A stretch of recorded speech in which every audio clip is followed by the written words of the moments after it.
안녕하세요, 여러분. 자, 오늘 우리가 죄에 대해서 한번 제대로 파헤쳐보려고 해요. 근데 뭐 이거 하지 마라, 저거 하지 마라 이런 얘기 말고요. 좀 더 깊이 언약이라는 렌즈를 통해서 죄의 진짜 얼굴, 그 뿌리가 뭔지를 한번 들여다볼 겁니다. 되게 흥미로울 거예요. 자, 그럼 시작해볼까요? 여러분, 죄하면 뭐가 제일 먼저 생각나세요? 아마 대부분 거짓말하는 거, 뭐 친구랑 싸우는 거, 미워하는 거, 이런 나쁜 행동들을 떠올리실 거예요. 물론 그것도 죄가 맞죠. 틀린 말은 아니에요. 근데요, 그건 사실 눈에 보이는 열매 같은 거고요. 오늘 우리는 그 열매 말고 진짜 중요한 거, 그 열매를 맺게 만드는 저 땅속 깊숙한 곳에 있는 뿌리에 대해서 이야기해 보려고 합니다.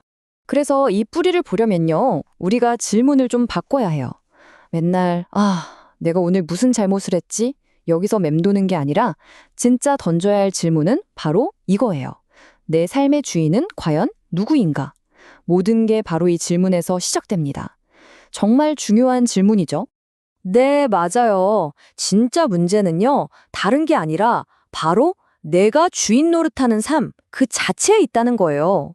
성경이 말하는 죄의 가장 깊은 뿌리는요, 다른 누구도 아닌 바로 나 자신이 내 인생의 왕이 되고 내가 내 삶의 신이 되려고 하는 바로 그 마음입니다.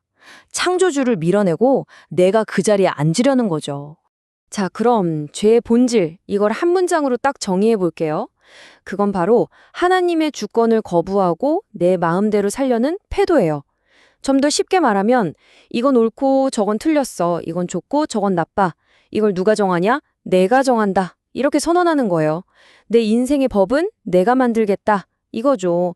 이게 바로 성경에 나오는 첫 번째 유혹, 네가 하나님처럼 될 수 있어라는 말의 진짜 의미입니다. 아니 근데 이런 마음이 대체 어디서부터 시작된 걸까요?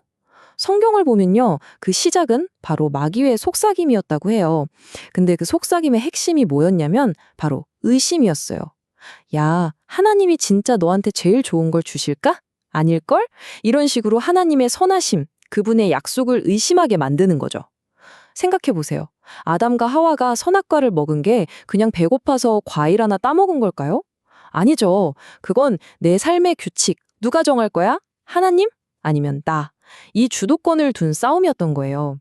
결국 하나님 없어도 나 혼자 잘 살 수 있어 라는 교만한 생각이 하나님과 우리의 관계를 완전히 망가뜨려 버린 겁니다.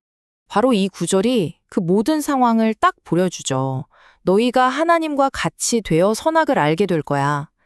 와, 이게 바로 그 유혹의 핵심이에요. 그냥 뭐 도둑질 해라, 거짓말 해라 이런 차원이 아니잖아요. 선과 악을 판단하는 그 기준 자체를 네가 가져라. 네가 바로 왕이 되어라 하는 정말 교묘하고 뿌리치기 힘든 유혹이었던 거죠.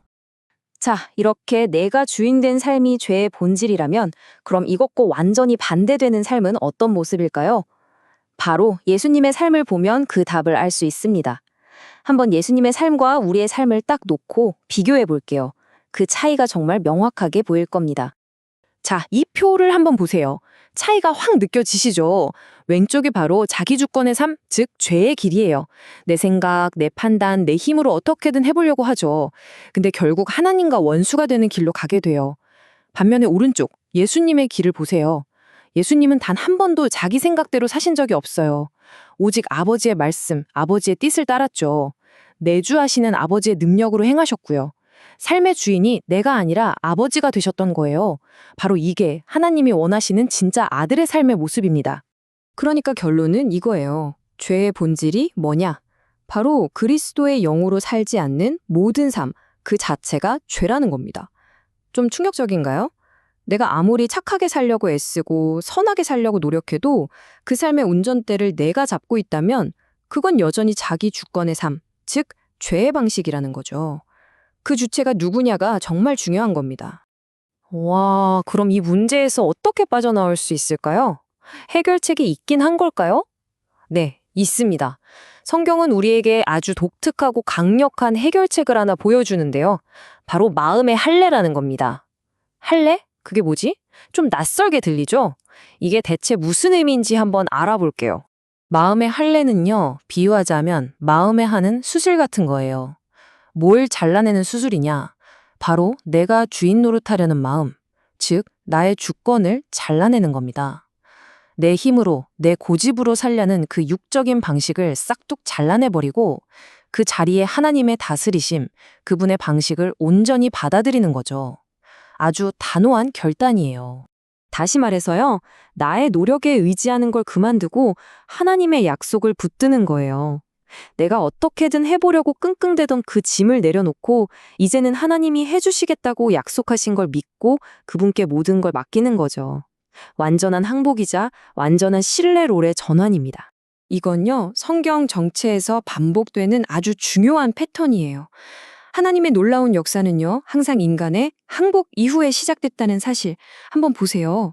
아브라함, 자기 힘으로는 도저히 아들을 낳을 수 없다는 걸 인정하고 할례를 받았을 때, 바로 그때 하나님의 능력으로 이삭이 태어났죠.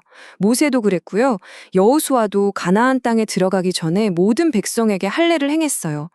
우리 힘으로는 이 전쟁 못 이깁니다. 하나님이 싸워주세요. 라는 고백이었죠. 그 후에야 정복이 시작됐어요. 정말 신기하죠?